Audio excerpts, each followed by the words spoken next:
الحمد لله رب العالمين.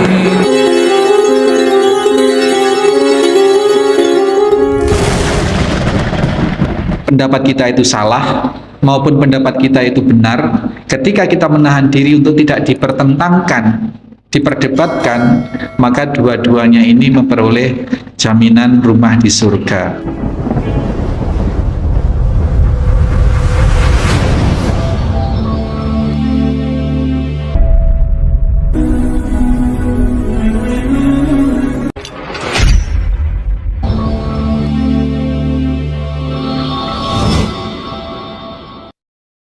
Bismillahirrahmanirrahim. Assalamualaikum warahmatullahi wabarakatuh. Innal hamdalillah nahmaduhu wa nasta'inuhu wa nastaghfiruh wa na'udzu billahi min shururi anfusina wa min sayyiati a'malina. May yahdihillahu fala mudhillalah wa may yudlil fala hadiyalah.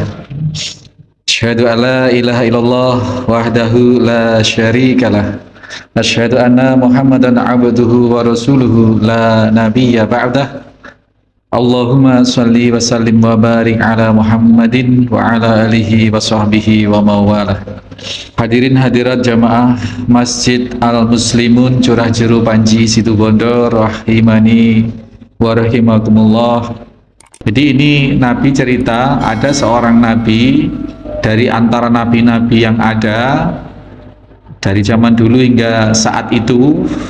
Kemudian nabi ini dipukul, dianiaya oleh kaumnya hingga bercucuran darah wajahnya, dan sambil mengusap darah yang di wajah itu, nabi itu berdoa, Allahumma ghfirli qaumihi fa innahum la ya'lamun. Dalam cerita yang disampaikan oleh Nabi melalui Ibnu Mas'ud ini, sedemikian seorang Nabi, terutama baginda Nabi Shallallahu Alaihi Wasallam ini, sedemikian sudah melampaui kesabaran yang sudah tidak tertandingi. Kemampuan para Nabi, kemampuan Rasulullah Shallallahu Alaihi Wasallam di dalam menahan sakit itu tidak terkirakan. Tidak bisa diukur dengan kalau kita dalam posisi seperti beliau, pasti kita tidak akan mampu, Pak. Nggak akan mampu seperti itu. Nah, ini yang pertama. Dan yang kedua, akhlak para nabi dan rasul. Ini para nabi, karena yang disebut oleh nabi itu nabiyan, seorang nabi dari antara nabi-nabi. Jadi ini merujuk pada sifat umum kenabian seperti itu, yang dijadikan test case, contoh kasusnya adalah nabiyan, seorang nabi yang tidak lain adalah beliau sendiri, tetapi tidak menyebut nama beliau. Akhlak para nabi di dalam menghadapi kebodohan kaumnya ini luar biasa. Orang bodoh itu, Pak, itu kalau kita layani, dilayani dalam arti kita rebut benar dengan orang bodoh, itu kita jadi sama-sama bodoh, gitu. Jadi kalau kita bertemu, misalkan kita ngobrol, terus mereka ada orang yang mementahkan apa-apa yang kita sampaikan, misalkan seperti itu, dengan dasar-dasar yang tidak mendasar, itu tidak perlu ditanggapi, tidak perlu didebat. Karena Ibnu Abbas menyatakan bahwa hindarilah perdebatan. Karena kalau kita berdebat dengan orang bodoh, kita akan sakit hati. Dan kalau kita berdebat dengan orang yang lebih pintar, kita akan kalah. Jadi posisi berdebat itu sama-sama tidak ada untungnya. Jadi hindari perdebatan. Beda ya, Pak, berdebat dengan diskusi beda. Kalau diskusi itu bukan berdebat. Diskusi itu kita punya argumen, dia punya argumen, kemudian dikomparasikan, diperbandingkan, dicari yang mana kuat, disepakati. Itu namanya diskusi. Ada ending point yang konstruktif atau yang positif. Tapi kalau debat itu masing-masing sudah membawa kebenaran versi masing-masing, sehingga ya tidak akan ketemu, gitu. Maka Nabi SAW menyatakan bahwasanya mantarokal miro'a, barang siapa yang meninggalkan perdebatan, wahuwa mubtilun, kan dalam posisi dia itu salah argumennya, Banallahu lahu baitan fi robatil jannah, maka Allah akan membangunkan sebuah rumah di pinggiran surga, Pak. Oh, jangan ngeniak pinggiran surga, Pak. Surga itu tekaklah pinggiran, Pak. Surga namanya. Meskipun pinggiran, meskipun pojokan, meskipun namanya surga ya surga. Jadi orang posisinya posisi salah, ya posisi salah, kemudian dia menahan diri untuk tidak berdebat, itu saja Allah bangunkan sebuah rumah di surga, di pinggiran tadi, Pak, di pinggiran. Enggak apa-apa pinggiran-pinggiran titik, yang penting rumah di surga. Dan itu benar kata Nabi Shallallahu Alaihi Wasallam. Dan sebaliknya, waman tarokal miro'a wa huwa muhikkun, barang siapa yang meninggalkan perdebatan sedangkan padahal dia dalam posisi yang benar, panallahu lahu baitan, dia akan dibangunkan sebuah rumah halin surga fi a'lal jannah, di surga tapi yang bagian atas, di surga yang bagian VIP lah, Pak. Maka meninggalkan perdebatan yang satu keutamaan yang agung, baik dalam posisi kita itu membawa pendapat kita itu salah maupun pendapat kita itu benar. Ketika kita menahan diri untuk tidak dipertentangkan, diperdebatkan, maka dua-duanya ini memperoleh jaminan rumah di surga. Perdebatan bukan tukar pikiran. Kalau perdebatan itu masing-masing mencari pembenaran, Pak. Baik yang punya hujah benar maupun yang punya hujah salah, masing-masing mencari pembenaran, sehingga tidak akan ketemu. Maka kalau lawannya ini lebih pintar, dia akan kalah.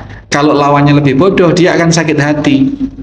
Pasti, kata Ibnu Mas'ud seperti itu. Nah, berdebat beda dengan diskusi atau tukar pikiran. Kalau tukar pikiran, diskusi itu mencari kebenaran. Kalau debat mencari pembenaran. Ini yang susah. Maka dakwah Nabi SAW dan juga banyak sekali kita dapati di masyarakat, ya di masyarakat, hujah-hujah yang kita sampaikan dengan dasar-dasar nas yang sahih kadang dimentahkan oleh kalimat-kalimat yang tidak berdasar, itu loh, Pak. Misalkan kita ngomong tentang sesuatu, dia membalas dengan argumen seorang pujangga yang namanya Jalaluddin Rumi, misalkan. Itu penyair, Pak. Itu bukan ulama, ya penyair lah, penyair sufi. Dia menyatakan Tuhan itu tidak pernah berada di dalam Ka'bah sejak Ka'bah diciptakan, tetapi Tuhan itu selalu ada di hati setiap manusia. Kalimatnya singkat, tetapi ini oleh pengikutnya kemudian diartikan, oh kalau begitu ke Mekah itu tidak penting, yang penting kita itu mentowafi hati kita. Nah, seperti itu, Pak. Kemudian ya ini nggak berdasar sama sekali. Kayak tokoh sufi wanita Rabi'ah Al-Adawiyah yang terkenal sekali dan dianut oleh banyak orang. Ya Rob, kalau ibadahku dikarenakan hanya karena saya takut akan nerakamu, masukkanlah aku ke nerakamu. Apabila ibadahku hanya karena aku menginginkan surgamu, maka masukkanlah aku ke dalam nerakamu. Ini seolah-olah kalimat yang bijak, tapi hanya lahir dari tilka amaniyu. Itu hanyalah angan-angan atau persepsi atau hawa nafsu saja.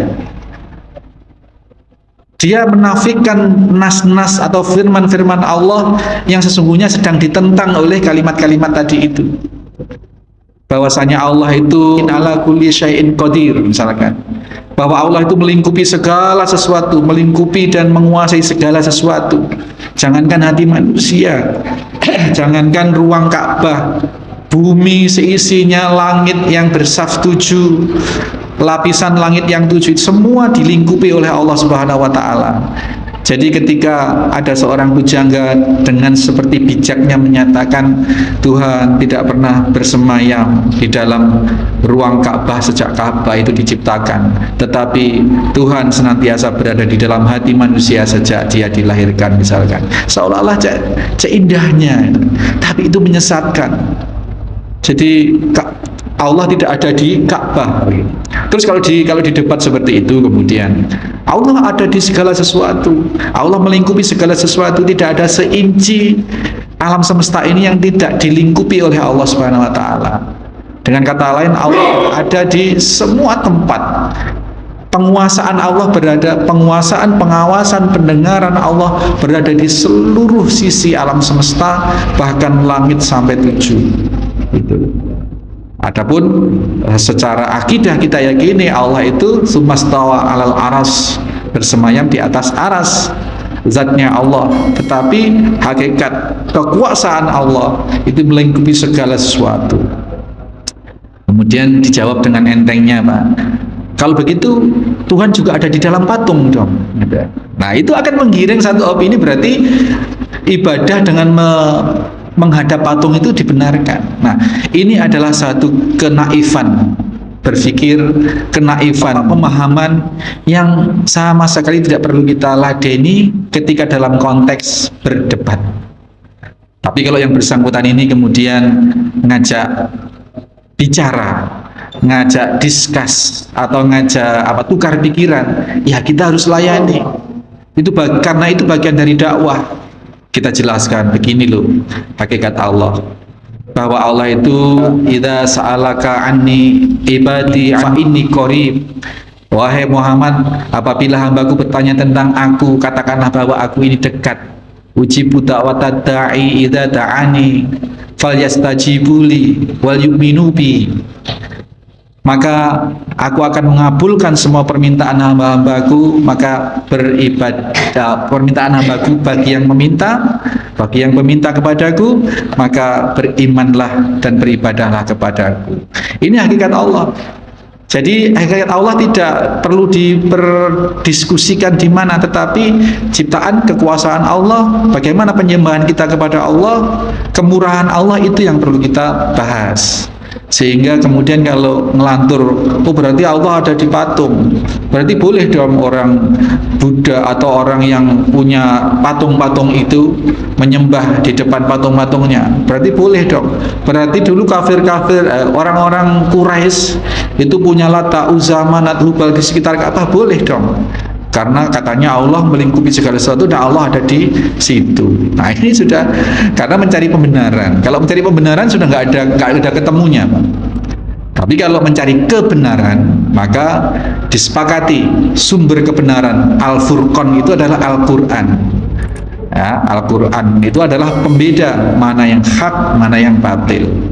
Kalau sudah disepakati bahwa rujukannya harus Al-Quran, maka selesai semuanya. Itu terjadi diskusi. Tapi kalau berdebat, tidak ketemu. Itu ya. Jadi ini hikmah dari apa yang Rasul ceritakan, bahwasanya akhlak para nabi dalam menghadapi kebodohan kaumnya seperti itu. Rasul tidak kemudian memaksakan kamu harus percaya bahwa Tuhan adalah Allah begini. Dan beliau ketika dilempari batu, ketika beliau dianiaya, itu beliau karena situasinya memang tidak memungkinkan untuk melawan, ya, karena untuk menyelamatkan dakwah beliau, ya beliau bersabar, tidak kemudian melayani orang-orang yang mencari pembenaran. Banyak, Pak, kajian tiba-tiba ada yang bubarkan karena sudah penjustifikasian tertentu, tidak mau diskusi tapi maunya itu tadi rebut benar, tidak mau duduk bersama, tidak mau membicarakan apa yang sebenarnya diperselisihkan atau disalahpahami, tidak mau. Senjatanya pokoknya. Kalau sudah pokoknya itu, ya sudah, itu tadi nggak akan ketemu. Nah, ini terjadi sampai hari ini. Nah, ini adalah satu kebodohan. Kalau seseorang masih nekat mendebat sesuatu, baik itu yang didebat itu adalah pihak yang benar maupun yang didebat itu adalah pihak yang tidak benar, mubtilun maupun muhiqqun tadi itu, maka dua-duanya menghadirkan keburukan bagi yang bersangkutan, bagi kita. Tetapi kalau kita meninggalkan baik dalam posisi kita sebenarnya benar maupun dalam posisi kita adalah salah, dua-duanya dapat jaminan rumah di surga, cuman tempatnya aja beda, Pak. Kalau kita dalam posisi yang salah dan kita menghindari debat, rumah kita di surga di pinggir-pinggiran, ya. Tapi kalau kita yakin sebenarnya ada dalam posisi benar tapi kita menahan diri untuk tidak berdebat, maka rumah kita di surga di ketinggian, di tempat yang a'la tadi itu.